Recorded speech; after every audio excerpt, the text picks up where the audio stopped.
I'll get into mine, Splash. Mine's very simple. I mean, I really only have two specific teams that I root hard for, and you can see the individual. I'm a Tiger groupie, that's for sure.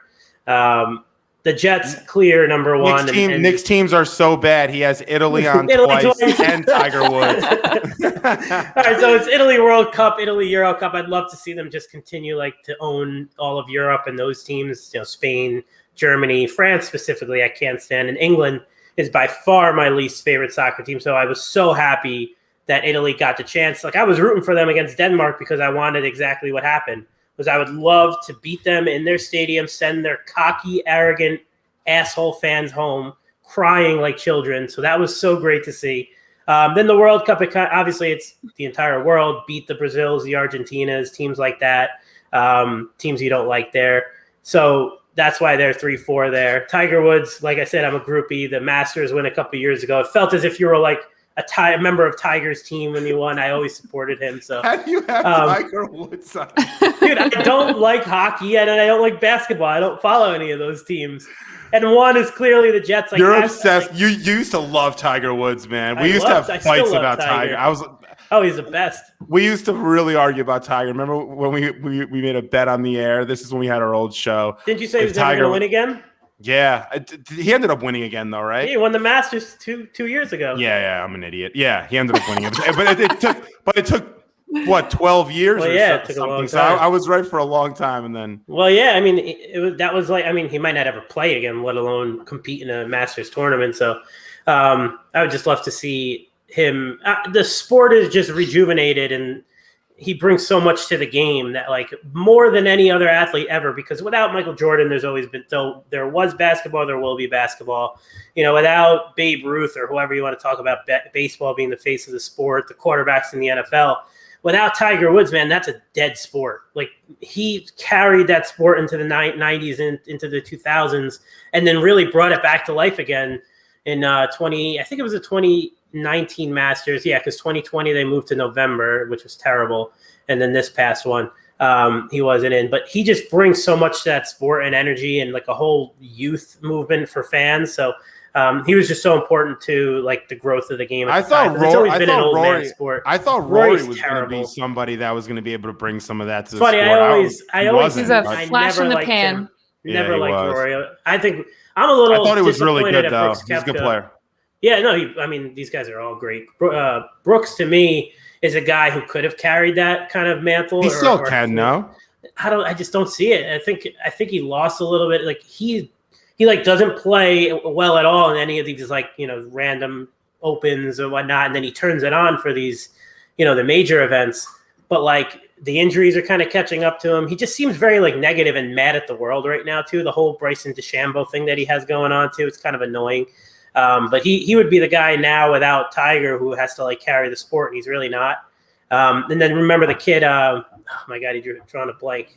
He looks like a 12-year-old kid, Jordan Spieth. He was the next Tiger, and he fell off the face of the earth too. So it's such a mental game that if you can dominate it it's the only individual in that in tennis, the individuality of that sport. It's if you lose a little bit mentally, you're done. I mean, look at Tiger for the longest time with all the stuff that went on with him. Yeah. But that's why he's on there for me. I just enjoy watching him the most. And then Rocco Mediate could have carried the sport, but yeah. Yeah, he carries for the Italians a little. He's an Italian American. And then you have the other Italian that Tiger beat a few years ago in the Masters.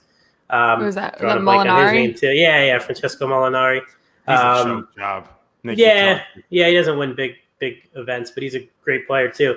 But obviously the Jets are number one for me by far. It's a giant gap between the next team, and then the Mets, especially now, it's they're starting to talk and feel themselves a little bit. The Mets, they got some confidence with Steve Cohen, and he says he's going to spend money here. And the biggest